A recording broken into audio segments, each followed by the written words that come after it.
Hello, it's Kelly, and today I wanted to make a video where I just run through my tarot card collection to show you what I've got, what I work with, what my working tools are as a tarot reader, but also to show the people who are not too familiar with tarot the variety that's out there. And I really do see each of these decks as almost having their separate little personality. So each deck has been created by the artist and the writer with a specific intention in mind, and I feel that shines through. And what happens when I get a new deck is that I take that intention and I sort of infuse it with my own, and then sometimes it's love at first sight. Sometimes you just click and you work with that deck, no problems. Other times it doesn't happen so easily. I'm gonna walk you through. I have 1, 2, 3, 4, 5, 6, 7, 8 tarot decks, and this is a collection that's growing by the month because there really are so many fantastic decks out there, and new ones are coming out all the time. So it's really interesting to see different takes on the tarot system. I think I'm gonna walk you through these in the order that I acquired them. So the first deck I got is the Radiant Rider-Waite Smith deck, and this is a US game systems, published by US game systems. I'll show you a few of the images. So this is one of the classics. This, if you are starting to learn tarot, most of the guidebooks will be referencing this system here, these images. So and the first deck, I believe, came out, the Rider-Waite Smith deck came out in 1909, and I know that I think in 2009, US Game Systems published a new edition that's a reproduction of the original. So there you'll find the colors to be much more muted than this one. This was what I was drawn to at the time, but I do think, because I am a nerd, I want to get the Centennial edition as well. So this is one of my go-to decks. This is how I learned to read tarot, and this is my reference deck, and I often pull cards from this one. So that's that. The next one I got is quite different. So at the time I got this, there was a lot of hype about this, and I was like, ooh, interesting, let me get my hands on that. And as you can see here, it's the Tarot Illuminati. This is the backing. I'm not sure the lighting here is fantastic. Anyway, as you can see, this is a completely different type of imagery. It's created by a guy called Eric C. Dunn, but beautiful. I mean, a lot of details in here, and absolutely appreciate the work that went into it. For some reason, it's a darker looking deck, right? For some reason, I'm finding it really hard to connect with this, so I haven't really used this much since I got it. So I might want to do a trade-off, or just wait and see what happens if I get inspired to work with it.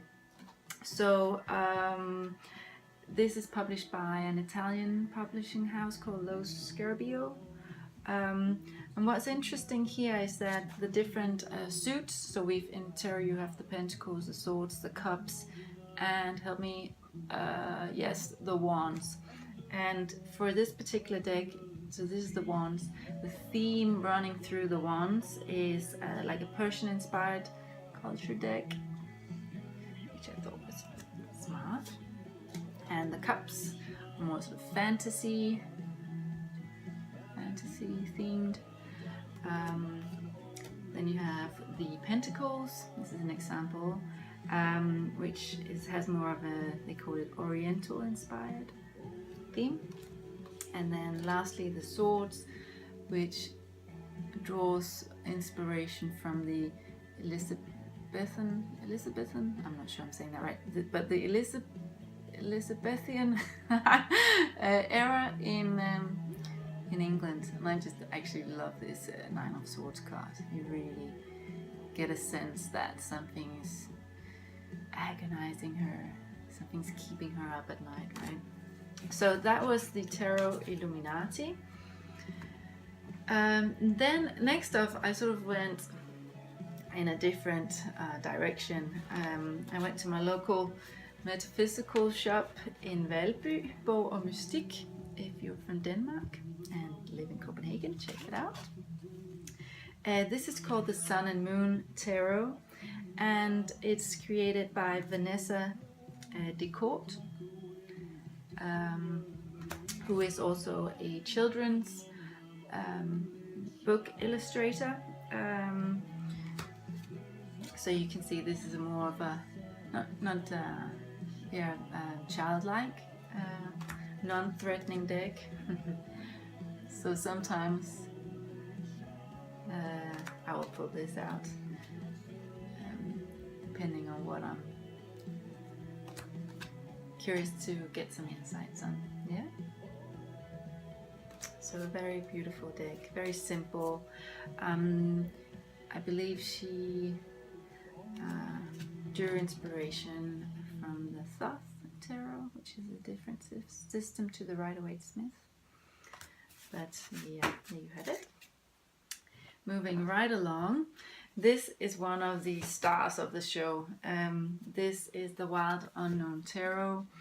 I absolutely love this, and if you do come for a tarot reading with me, you most likely will see this. But things change, and you sort of, the decks in your collection sort of rotate depending on sometimes the seasons and, you know, the clients, the type of questions that they ask. But this one is a very it's one of my favorites, I would say. Yeah. So again, you can see it's an independent deck, independently published deck by a woman called Kim Kranz in the US. Again, the images here are very simple but very powerful and easy to read with. I find that my intuition just takes over and off we go. Beautiful, beautiful deck.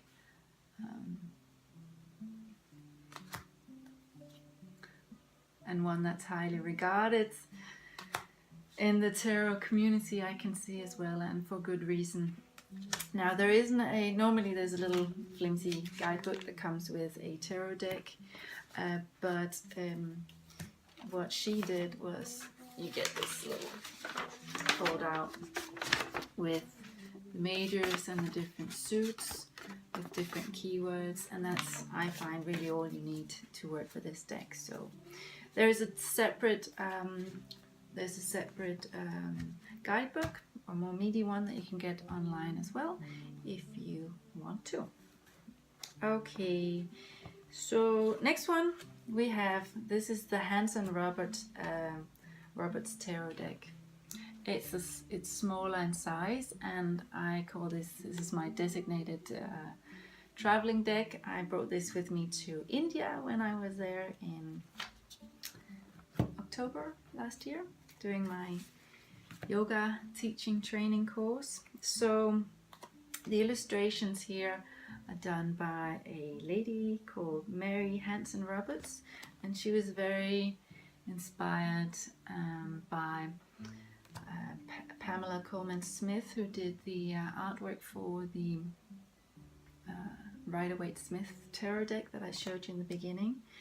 I think it took her 8 months to complete this, and she used a pencil drawing style. This is the Queen of Cups and the Queen of Swords. I absolutely love the queens in this deck. She's like, don't mess with me.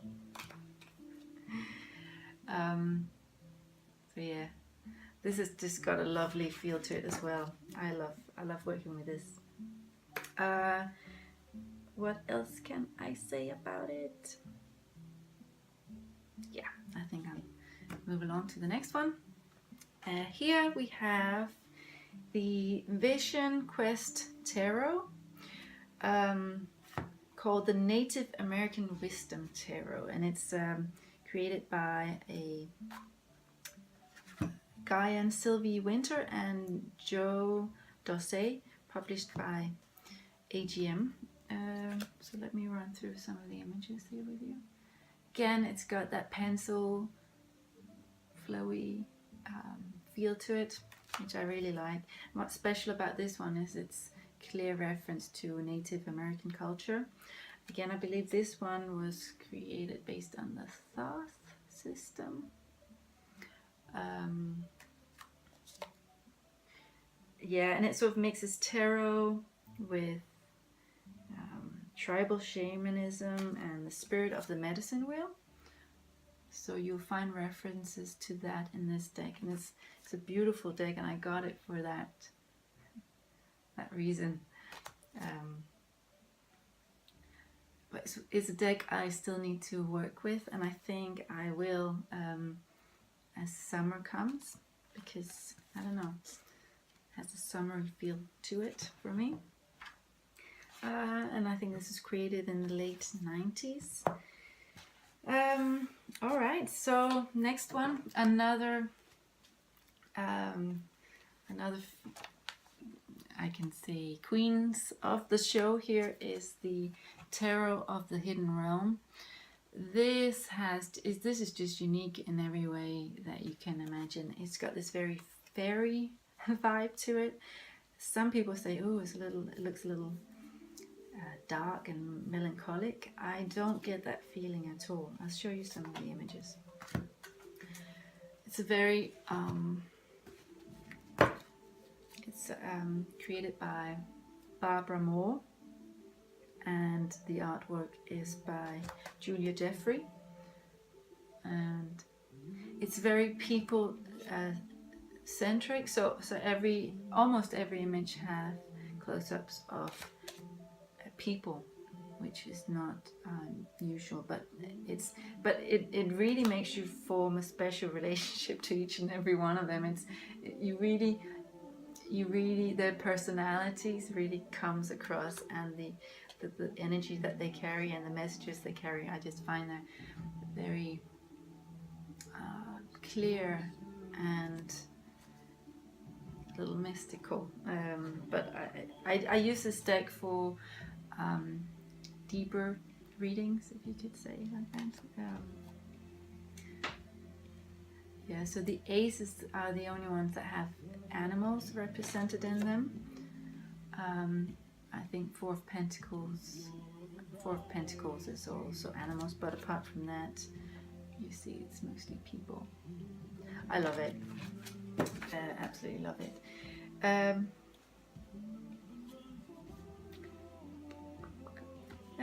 This is published by Llewellyn Publications. And then the final deck is the Lumina Tarot by Lauren Aletta, and by artwork by Tegan Swiney. It's a self-published deck as well from Australia. It was a gift from my mother for Christmas. Thank you, Mother. So again, you can see this has more of a new agey modern vibe to it, which I can also totally appreciate. And I like working with this, and one of the best things about this deck, look at that, is actually the guidebook. The guidebook is fantastic.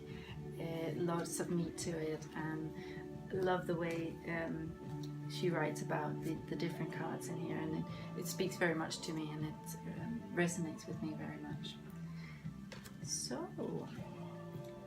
that was a taste of the different cards, and I hope you found that interesting. So take care, and until next time, take care. Bye.